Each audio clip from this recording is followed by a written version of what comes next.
Affordable housing. Property taxes and housing costs continue to rise in Prince George's County, creating challenges for many families. What plans do you have to reduce and slow the rise of property taxes and promote affordable housing development while maintaining a balance with sustainable growth and community needs? We'll start with Mr. Wade. Got it. Right now, the council is working to pass the budget for seniors. I'll me flat out and say that our seniors are the bedrock of what made Prince George's County what it is today. In our current budget, 80% of our budget is from property taxes, 20% is from businesses. That's ridiculous.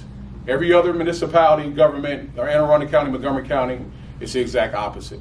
We need to bring in economic development to the town. So if the commanders leave, which I don't think they should leave, we need to invest in entertainment and other ways of bringing smart IT companies to the town, to the county, to District 5 particularly. But more importantly, regarding property taxes, is rent control. And regarding, going back to the seniors, we need to do a freeze on seniors at least 2 to 3 years as far as their property taxes. They're burdened, their house is paid for, but they can't afford the property taxes, so that's when developers come in and attack them and take over their properties. Or grandmother passes away, grandfather passes away, then the children can't afford the property taxes, there are liens on it.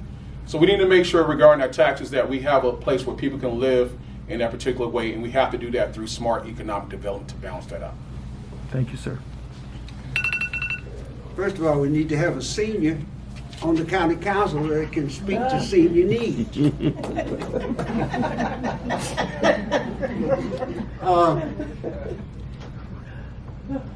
Douglas Development came out and bought some land that belonged to the Marriott Corporation.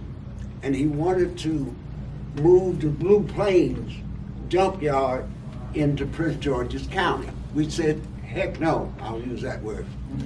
Then he wanted to put in a prison for property on that property. And Wayne Curry told him to take his prison and stick it somewhere.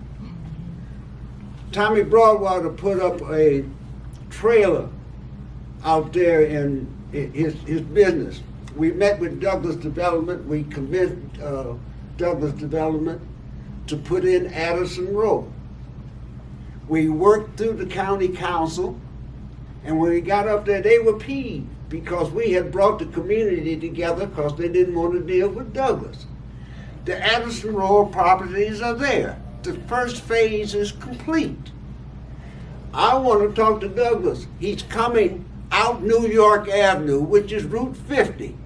I want to talk to Douglas about putting in that second phase now ahead of time whilst we work together to make Hospital Hill the heart of Prince George's County. You're 40 minutes from National Harbor, you're 40 minutes from Anne Arundel on the mall, and we're another hour, we're downtown Baltimore. Thank you, sir. Well, first off, I'm honored to have been endorsed by the Prince George's County Association of Realtors as of yesterday. They're the largest trade association in Prince George's County.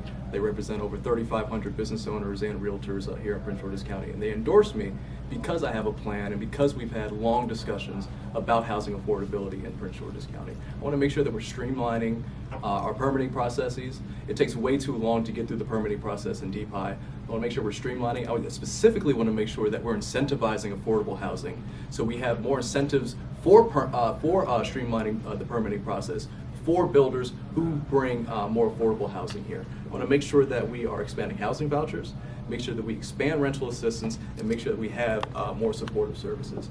During the pandemic, I made sure when we were, I helped manage the COVID response. And we were going door to door trying to get people to take the vaccine.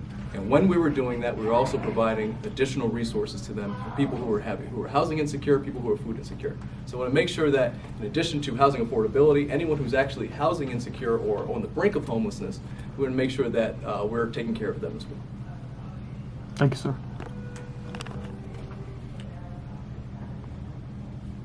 Okay. The way I want to reduce our dependence on property tax is by building a strong commercial base. We're going to do that by making some business-friendly policies, laws for our businesses who are here, and hopefully we can attract some additional businesses, because businesses have a choice as to where they want to locate. We need to make Prince George's County the place they want to locate. As far as housing, what I think we have an excellent choice in District 5. We have some really top quality, top end. We have some beginning. What I think we're missing is more of the middle. So we need some more of that second move up from your original housing.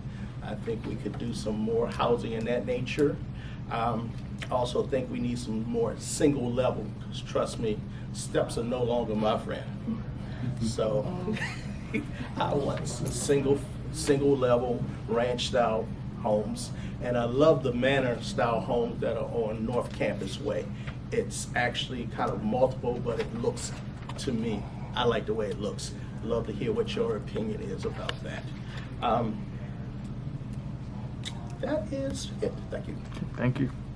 So I served on the Tax Reform Commission, and we talked about how do we attract people to work in Prince George's County, and we've got to change the narrative. We've got to make sure that people understand that we have the ability to move our county how we want to do it. One of the ways we can do that is by advisory neighborhood commissioners. I know that what does this have to do with affordability? It has to do with stability of a community. Because if you have advisory neighborhood commissioners like they have in the District of Columbia, you'll have civic leaders that stick around for a while and don't move. Because in most of our jurisdiction, you live in an unincorporated area. Your first level of government is county council.